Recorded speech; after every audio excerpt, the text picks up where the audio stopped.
Hi friends, எல்லாரும் எப்படி இருக்கீங்க? ரொம்ப நாளாக வீடியோஸ் எதுவும் அப்டேட் பண்ணல, கொஞ்சம் பிஸி. அறுபடை வீடு முருகர் கோயிலுக்கு போயிருந்தோம், அப்புறம் சில கோயிலுங்களுக்கெல்லாம் போயிருந்தோம். தம்பி பிறந்தோடனே வரோன்னு சொல்லி வேண்டியிருந்தோம், அதனால் அதுக்காக போயிருந்தோம். ஃபஸ்ட் நம்ம போன கோயில் பார்த்திங்கன்னா அறுபடை வீட்டில் திருத்தணி கோயில் தான். ஒசூர்லேருந்து ஃபஸ்ட்டு கார் ட்ராவல் ஈஸியான இடம் பார்த்திங்கன்னா திருத்தணி வந்து பார்த்திங்கன்னா நியர்லி ஒரு 4 to 5 hours வந்துடும். ஒரு 250 அப்படி கிலோமீட்டர்ஸ் இருக்குது. நம்ம வந்து பார்த்திங்கன்னா ஒரு மதியானம் போல் கிளம்பி ஈவினிங் ரீச் ஆகிட்டு நைட்டு ரெஸ்ட் எடுத்துகிட்டு காலைல வந்து கோயிலுக்கு போனோம். இந்த கோயில் வந்து முருகரோட 5ஆம் படை வீடு சொல்கிறாங்க.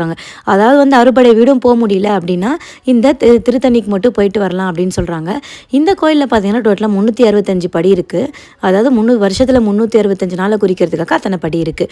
இந்த கோயில் பார்த்தீங்கன்னா ரொம்பவே க்ரௌடாக தான் இருந்துச்சு. எங்களுக்கு வந்து உள்ளே வந்து ஒரு ஐயர் தெரியும் அப்படின்றதால நம்ம வந்து விஐபி டிக்கெட் வாங்கிட்டு நம்ம அப்படி பார்த்துட்டோம். இந்த கோயிலில் வந்து முருகர் வந்து வள்ளி தேவானியோட மன நிம்மதியாக இருக்கிற இடம் அப்படின்றாங்க. இந்த கோயிலுக்கு போயிட்டு வரதால நம்மளுக்கு மன நிம்மதி, குடும்பத்தில் நல்லதெல்லாம் நடக்கும் அப்படின்னு சொல்கிறாங்க. நீங்களும் போய் பாருங்கள்.